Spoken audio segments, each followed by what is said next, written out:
I've gone to public school my entire life, but my mother, on the other hand, did go to a private same-sex school.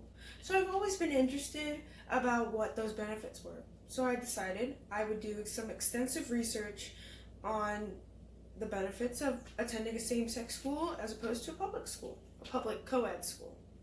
And those benefits include a higher level of confidence, the breakdown of gender stereotypes or disparities between the genders, and a catered learning environment that leads to a better grasp of concepts and a better learning experience. So higher confidence was a pretty well-rounded thing that I saw throughout all of my research. So something that I saw in every article that I saw.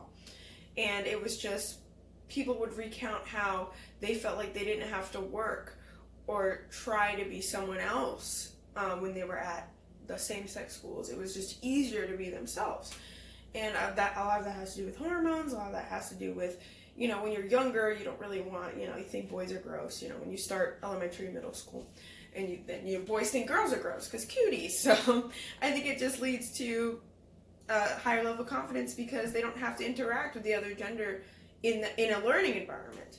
They can interact with them outside of their learning environment. In an article titled The Never-Ending Controversy Over an All-Girls Education, Christine Groslow recounts Pippa Bindle's experience. At age 21, she recounts her experience at a same-sex school, and she says, "I could wake up 5 minutes before class, pull on clothes, and feel just as beautiful as I would have with full hair and makeup. The value was put on who we were, not what we looked like." And I think that really describes the experience for a girl in a same-sex environment. So it's just, you don't have to dress up because you don't have boys to impress. And the same thing for guys. They don't have to worry about being awkward around a girl, especially during those critical stages of puberty. They don't have to be worried that they're going to mess up or look dumb. They can just kind of be themselves. And I think that's where the higher level of confidence really comes from. So with that higher level of confidence, students are able to be individualized and really form themselves and not conform to little bubbles or cliques. So they can break out of gender norms or just societal norms in a situation where they otherwise wouldn't have been able to. And in public school we have jocks, the popular kids, the nerds. In same-sex schools they have that, but to a lesser extent. And I think that's just because of that higher self-confidence, to be yourself, to not have to conform. Crowder, Mink, and McHale actually did research on ages 9 to 11, which they recounted is where gender disparity really starts. That's when boys start to realize that they're better at certain things, and girls start to realize that they're better at certain things.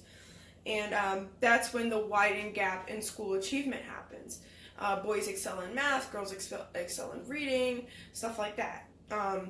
So that comes down to individual ability. In a same-sex school, you are able to focus on individual ability, not on what boys or girls are better at. There's no boys versus girls in gym class. There's just gym class, which makes things a lot easier on boys and girls.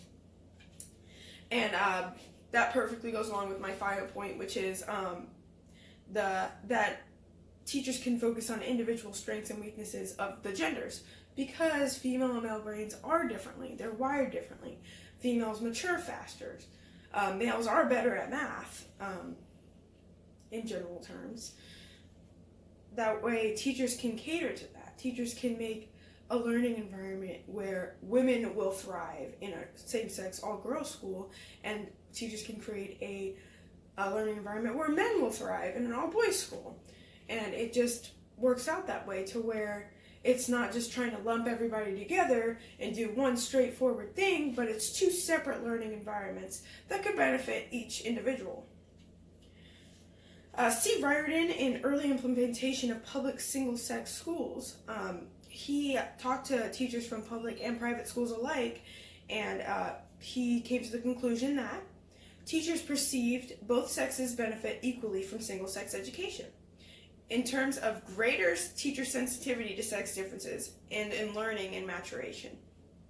So he basically just talks about how teachers can be more sensitive to how the female and male brains work, which lead to a better learning environment. So separation of the genders has many other benefits, but now you all know about the main three that I saw during my research, the main three that really popped out to me, which is the higher confidence levels, the lack of gender disparity or grouping in schools, and a catered learning environment that leads to ultimately better learning.